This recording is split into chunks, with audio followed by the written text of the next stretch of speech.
শুধু দর্শক, এই মুহূর্তে যেখান থেকে আমাদের সাথে যুক্ত আছেন, যারা কৃষিকে ভালোবাসেন, কৃষককে ভালোবাসেন, তাদের প্রত্যেকে জানাচ্ছি আন্তরিক শুভেচ্ছা এবং অভিনন্দন। দর্শক, এই মুহূর্তে উপস্থিত আছি চুয়াডাঙ্গা জেলার একটি শহরতলি এলাকায়, ফুলচারা। এই ফুলচারার পাশেই একজন দক্ষ তরুণ কৃষি উদ্যোক্তা মোহাম্মদ মিরাজুল ইসলাম, উনি এখানে একটা নার্সারি তৈরি করেছেন। বিভিন্ন ধরনের সবজির চারা এখানে পাওয়া যায়।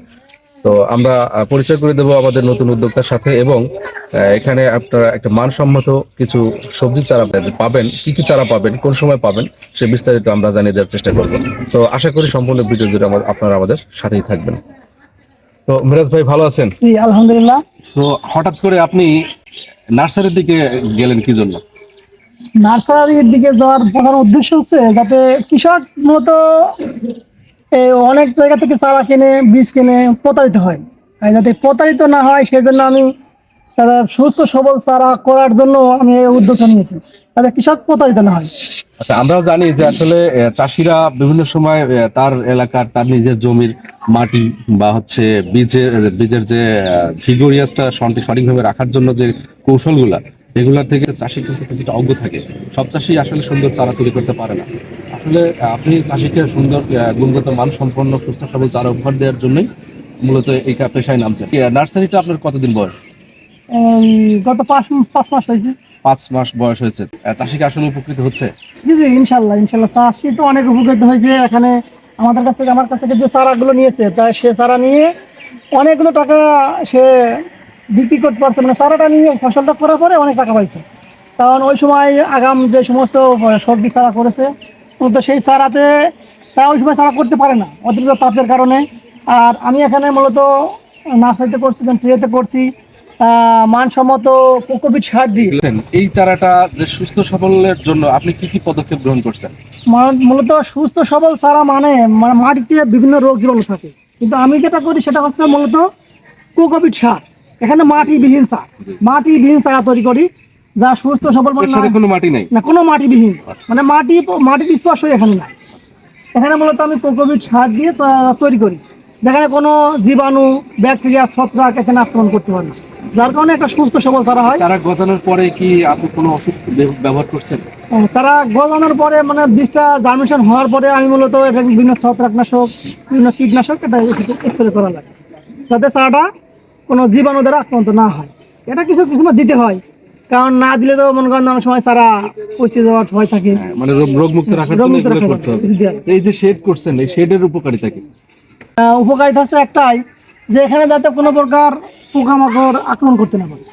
আচ্ছা, বাইরে থেকে পোকামাকড় আসলে তো বিভিন্ন রোগ ব্যাধি নিয়ে আসবে, বাচ্চা পোকাতে চারা ক্ষতি করবে, সেটার জন্য আপনি চারপাশে মধ্যে আটকে রাখছেন।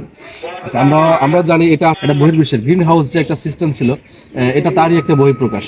তো আমরা এখন দেশেই এই কাজগুলো দেখতে পাচ্ছি। এখানে চুয়াডাঙ্গা অঞ্চলেই চারা সেল দেন নাকি আসলে বাইরে থেকে আপনার অর্ডার আসতেছে? না, বাইরে থেকে আমি মাগুরাতে চারা পাঠাই, জীবননগর, ঝিনাইদহ, তারপরে মেহেরপুর, সমস্ত এই আশেপাশে, তারপর চুয়াডাঙ্গা, এই আমি আপাতত এখন বর্তমানে চারা পাঠাচ্ছি। আচ্ছা, এখন কি কি চারা আছে?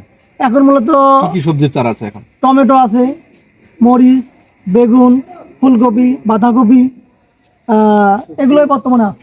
আচ্ছা, চাষি যখন বীজ কেনে তখন কিন্তু সে প্যাকেটের কোম্পানি ব্র্যান্ড বা হচ্ছে প্যাকেট জাতের নাম এগুলো দেখে নিতে পারে। তো আপনি যখন চারা করছেন, চাষি এখান থেকে আপনার থেকে কিভাবে তারা প্রতারিত হচ্ছে কিনা? মানে এটা মূলত আমি মানসম্মত এটা কোম্পানি থেকে বীজটা সংগ্রহ করি। সংগ্রহ করার পরে আমি কৃষককে বলি যে আমি এই জাতের বীজটা আপনাকে দিতে পারবো বা এই চারাটা দিতে পারবো। মানে এই জাতের কোনো জাত নিয়ে কোনো সংশয় নেই। লম্বা বেগুনের চারা আপনার কাছ থেকে নিয়ে গেলে হয়ে গেল গোল বেগুন? না, এটা হবে না। এটা তো আমি আগে থেকে বলে দিই যে আমার এটা কিন্তু গোল বেগুন, আমার এই জাতের বেগুনটা যেটা আমি বলবো সেটা হবে। এখানে আপনি গ্যারান্টি দিচ্ছেন? এরকম যদি সমস্যা হয়ে যায় তখন আপনি কি পদক্ষেপ? হয়তো ইনশাআল্লাহ কোনোদিনও সমস্যাটা হবে না। হবে না।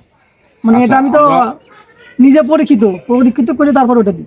আমাদের দেশের চাষি কিন্তু আসলে নির্যাতিত অনেক জায়গা থেকে। এখানে সারে ভেজাল থাকে, এখানে বীজের গুণগত মান থাকে না, এখানে মাটিতে সমস্যা থাকে, বিভিন্ন প্রাকৃতিক দুর্যোগ থাকে। সেখান থেকে কিন্তু আমার চাষি অনেকভাবে ক্ষতিগ্রস্ত। একটা ফসল ঘরে তোলার আগ পর্যন্ত অনেক জায়গায় ক্ষতির সম্ভাবনা থাকে, ফসল ঘরে না তোলা পর্যন্ত আসলে সমস্যার শেষ নেই। তো আমরাও সেইটাই আশা করি যে আমার চাষি যেন ক্ষতিগ্রস্ত না হয়। যেহেতু চাষি ক্ষতিগ্রস্ত হলে তারা কিন্তু এর প্রতিক্রিয়া স্বরূপ তারা বড়জোর আপনার পর্যন্ত এসে অভিযোগ দিতে পারবে। এর বাইরে কিন্তু তারা তেমন কিছু করতে পারে না। অতএব চাষিকে বাঁচান, তাহলে দেশ বাঁচবে। আর আমরা দেখতে পাচ্ছি একজন ভাই আসছে আমাদের। ভাই কি চারা নিতে আসছেন? জি জি তো ভাইয়ের কাছ থেকে কি আপনি নিয়মিত চারা নেন? জি, আমরা নেই, এই যে ভালো চারা দেয় বলে নেই আমরা। ভালো চারা দেয়? আপনার বিশ্বাস অর্জন হয়েছে যে এখান থেকে ভালো চারা আনেন? জি। আপনার পরিচয়? আমার পরিচয় যে আমরা মাঠে কলোনিপাড়া, নন্দনগর কলোনিপাড়া। আপনার নাম কি? আমার নাম মোহাম্মদ আব্দুল সালাম। পিঁপড়ের চারা এখান থেকে এনেছেন, তাতে ভালো হয়েছে না? আমার মনে হচ্ছে ভালো হবে। জি। তা আপনি যারা নতুন চাষি যারা নিতে চায় তাদের সম্পর্কে নিবে কি নিবে না, বা আমরা তো বলছি যেখানে ভালো হবে তাদের তো বলছি যে এখানে দামের বেলায় কি ঠিক আছে?